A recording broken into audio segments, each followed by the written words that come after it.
thanks to Wesley Bell, who defeated NPR News, Michigan Public, 91.7 FM. It's Friday, August 9th. On this day in 1945, the U.S. dropped a second nuclear bomb on Japan, forcing it to surrender. The U.S. became the only country to use the bomb against others. This is the news. News is next. Live from NPR News in Washington, I'm Corva Coleman. The National Hurricane Center has downgraded Tropical Storm Debbie to a tropical depression. Heavy bands of rain are pouring water and triggering flooding from South Carolina up into Maine. Tornado watches reach from Maryland down to North Carolina. A tornado in North Carolina yesterday killed one person. Some of the heaviest rain from the tropical depression is now falling on central Pennsylvania. From member station WPSU, Sydney Roach reports the chance for heavy flooding there is growing. Randy Padfield is the director of Pennsylvania's Emergency Management Agency. He says this situation... We're seeing flooding in areas that have never flooded before or never flooded to the degree that they're flooding today. Padfield says the state is seeing a lot more precipitation in a short amount of time, which can overwhelm emergency responders. Padfield warns drivers to avoid travel if possible. It only takes about 6 inches to a foot of water, depending on the type of vehicle that you have, to float it away. In central Pennsylvania, many areas can expect 3 to 5 inches of rain, but totals up to 7 inches are possible in some places. For NPR News, I'm Sydney Roach in State College. Vice President Harris and her running mate Tim Walz visited a United Auto Workers Union Hall in suburban Detroit yesterday. The UAW has already endorsed Harris. She told a small group of Michigan workers that unions are needed to make sure that no one has to fight alone. You know, when you know what you stand for, you know what to fight for. We know what we stand for, and we stand for the people. And we stand for the dignity of work. Former President Donald Trump held a press conference yesterday. He meandered for more than an hour with reporters at his Florida resort. NPR's Danielle Kurtzleben. Because he's an idiot. Trump attacking not only his Democratic rivals, but also reporters. When asked why he isn't doing more campaign events, Trump responded, quote, "What a stupid question." In addition, when asked why Harris has risen in the polls, he was dismissive. She's a woman. She represents certain groups of people. Trump also actually, he doesn't have any good answers. In importance to voters. Democrats have been stressing reproductive rights, especially Trump's role in overturning Roe v. Wade. Now, that reproductive thing, I don't agree with, but you can't force people to be holy. Who agreed to debate Harris and free will. They have to choose it themselves. It was originally supposed to be between Trump and President Biden until he dropped out. President Biden and leaders of Egypt and Qatar are calling on Israel and Hamas to resume emergency talks next week. They're to focus on the war in Gaza and the release of hostages. The leaders want a meeting next Thursday in Qatar or in Egypt. Israel says it will send a team. Hamas has not yet responded. This is NPR. With Michigan Public News, I'm Kaylin Goss. The U.S. EPA held a press conference in Ypsilanti yesterday to talk about its Get the Lead Out initiative. Bruno Piggott is the agency's acting assistant administrator for water. He says the initiative focuses on accelerating lead service line replacement in underserved and disadvantaged communities across the U.S. Just as here in Ypsilanti, the initiative will provide technical assistance to communities around the state of Michigan, including Ferndale, Jackson, Dowagiac, Three Rivers, and Muskegon Heights. The Ypsilanti Community Utilities Authority says the EPA's technical assistance will speed up its plan to replace 100% of lead service lines in its territory. Now, I asked somebody what was a service line, and they said to an individual house. I knew it was for areas. About 150 UAW members that the government's role in their lives should be limited. We want to recognize the right all people have to freedom and liberty to make choices, especially those that are about heart and home, and not have their government telling them what to do. The event was held at UAW Local 900. A new state audit finds concerns about reporting, training, and documentation within the Michigan Department of Transportation. The audit looked at work zone safety data from March 2022 through this past November. Department of Transportation spokesperson Jeff Cranston says the department's problems in the audit were mainly administrative and didn't affect public safety. It talks about following the processes that they established themselves to document things, and, make sure at the end of the day that you sit down and take careful notes and document everything that you've done. The State Transportation Department says it agrees with the audit's findings and that it's begun working with federal transportation officials to update policies and training requirements. The parents of a Kentucky baby who died last fall after drinking bacteria-tainted infant formula are the latest to sue manufacturer Abbott Nutrition. A judge ruled this week that the parents can move forward with their lawsuit. Abbott was at the heart of a 2022 crisis that left millions of Americans scrambling to feed their children. The company temporarily shut down a Michigan factory and issued massive recalls. A federal investigation found unsanitary conditions at the plant. The company says that there's no direct evidence that the infections were caused by their products. In Michigan public weather today, we'll see mostly sunny skies across the region with highs in the mid to upper 70s. Tonight will be partly to mostly cloudy, a bit windy with lows. Okay, so let's go back to Kamala with this thing about the government. You know what I'm saying? In your business and whatnot. No, the government isn't supposed to be in your business like that. Not personal. All this LBG, all that stuff, they ain't supposed to have nothing to do with that. That's your personal business. There's nothing different between a person choosing to be homosexual and a person choosing to participate in dominatrix. Huh?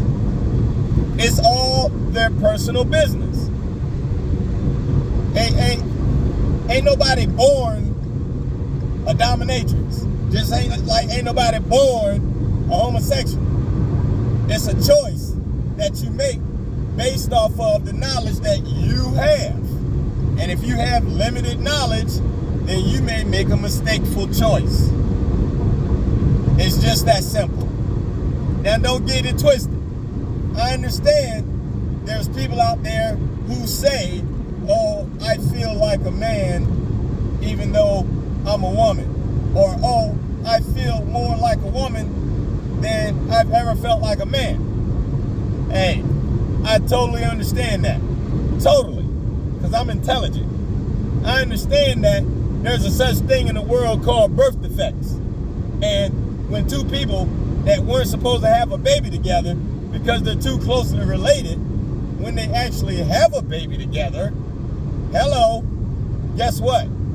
Birth defects happen. And part of those birth defects is when a little boy, instead of getting the proper dosage of testosterone that he was supposed to get, he gets estrogen.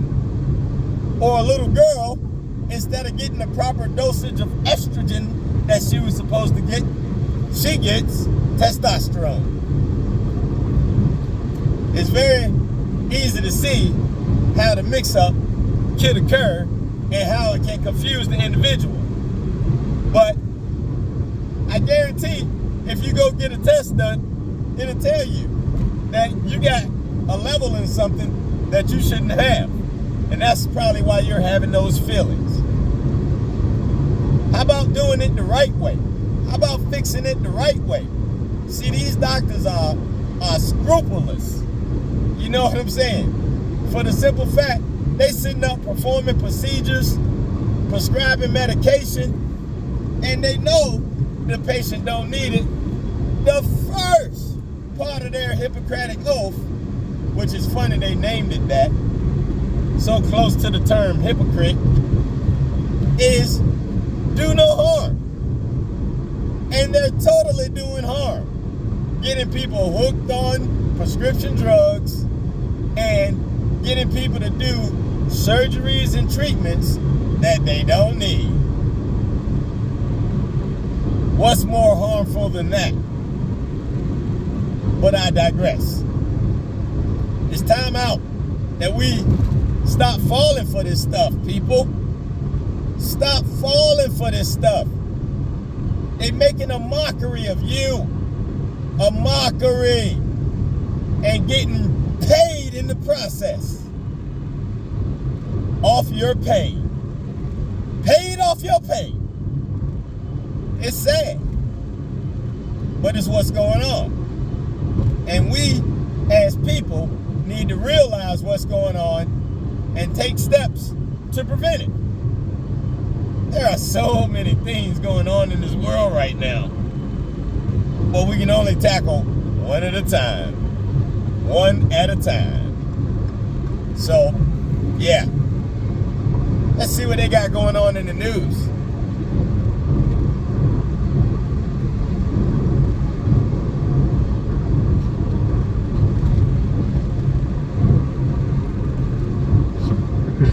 Nominee, she is submitting some of her priorities. NPR White House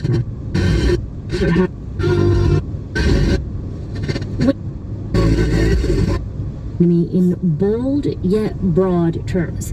Here she was in Michigan on Wednesday. And when I am president, it will be my day one priority to fight to bring down prices. And earlier that day in Wisconsin. Building up the middle class will be a defining goal of my presidency. And last week in Georgia, saying she believes in a future where everyone has the opportunity to own a home and build intergenerational wealth. A future with affordable health care, affordable child care, paid leave. If this all sounds familiar, it's because it's an echo of President Biden and an attempt to counter former President Trump. Harris's economic vision is a continuation of the Biden agenda with a degree of differentiation. The clearest sign of what Harris would do comes from what she's prioritized as vice president: small business growth, racial equity, and the care economy. Michael Pyle was Harris's chief economic advisor in the White House. I saw with my own eyes the way that she fought for and championed the expanded child tax credit. Harris has explicitly spoken about child care and paid leave as aspects of the broader economy. Ai-jen Poo is an organizer for caregivers who's met with Harris multiple times. I remember she was the first to declare a state of emergency for women in the pandemic because we were all bearing witness to literally millions of women being pushed out of the workforce. A number of people NPR spoke with, from former White House officials to outside advocates like Pooh, say Harris is likely to double down on aspects of Biden's Build Back Better agenda that did not pass through Congress. I think the care agenda will be a big part of that. And that really is a big cornerstone of what was not accomplished and achieved in the first 3 years. Another key priority for Harris as vice president has been small business creation. Here's Michael Pyle again, who's advised Harris in the White House. Her very first meeting when she became vice president with ordinary Americans was with small business owners. And that's something she made clear to me, something she made clear to the entire staff. This matters to me. When Harris would travel around the country, she often made a point of visiting small businesses, like this Black woman-owned record store in Grand Rapids, Michigan. Fine. Oh, what did you guys get? Show me what you got. D'Angelo. Okay, good. A former Harris advisor told NPR that it was important to the vice president to bring people to the table who historically have not had access, and she did that in the economic space through her focus on community lending. But the most persistent concern voters have is their daily experience with the economy. The unemployment rate is at its highest level in nearly 3 years, and many Americans say costs are still too high. Keep in mind, people are pretty negative about the state of the economy. Glenn Bolger is a Republican pollster. Throughout this campaign, Trump has held a significant advantage on the economy, but inflation and high costs don't appear to be as big of a vulnerability for Harris as they were for Biden. She's going to get a lot of blame for people's negative attitudes towards the economy. That's much more on Biden. That's a takeaway also found in our latest NPR PBS News Marist poll. But frankly, the biggest unknown is that economic conditions could fluctuate over the next few months, and Harris is the sitting vice president, and negative impressions of the economy are traditionally more detrimental to the party in power. Asma Khalid, NPR News. I tell you, Harris is the way. You know what I'm saying? Olympics are in the final days. Last night there was triumph for the U.S. in track and field, including. Yeah, Harris is the way. The Democrats has always been for the people. We go through trials and tribulations, but I tell you what, if the Republicans were in office right now, things would be a lot worse. Why do you think we're in the predicament we're in? Trump didn't do anything to offset the things that happened during COVID. The supply chain situation, none of that. None of that. He didn't do anything to try to help us toward the future. No proper prior planning at all, except for rich people and the discounts and taxes and stuff that they got. Yeah, and putting those judges in so they could get stuff passed that they want passed. The Republicans. Right, that's what they did. But if you ask Google, what's the last thing that the Republicans did for the working American, it was freeing the slaves. And that wasn't even them, because actually that was the Democrats who were known as Republicans back then. So in all honesty, they've never done anything for the working American. Ask that question. Siri, Google, Foxfire, Bing, it don't matter. It doesn't matter. The answer will be the same. Goose egg, zip zero, stingy with De Niro. That's what the Republicans do, hero. Yeah, that's what they do. So why would you support them? They're not supporting you. If you're a working American, if you're a part of the bottom 75% of Americans, the Republicans don't support you. They only support the top 25%. So it is what it is. Like, y'all crazy for giving them your money. Are you kidding me? And the Democrats, as you see, they got their own money. When Kamala raised them millions of dollars, do you think that was your dollars? Huh? Huh? That was rich people money. They don't need your dollars. That's a drop in the bucket compared to what those people give. Like that dude that gave $50 million to Donald Trump. $50 million. I wonder if he paid his fair share in taxes. Huh? Hey, here's a thought. How many of you rich people out there are paying your fair share in taxes? And I'm not just talking about in America, I'm talking throughout the world. Because this is a world problem. Rich people getting over. They making millions of dollars a year. And then you want our money? For what? We scrambling. It's inflation. We can't afford to buy water. And you want our money? Come on. What sense does that make? I'm mad. Yeah.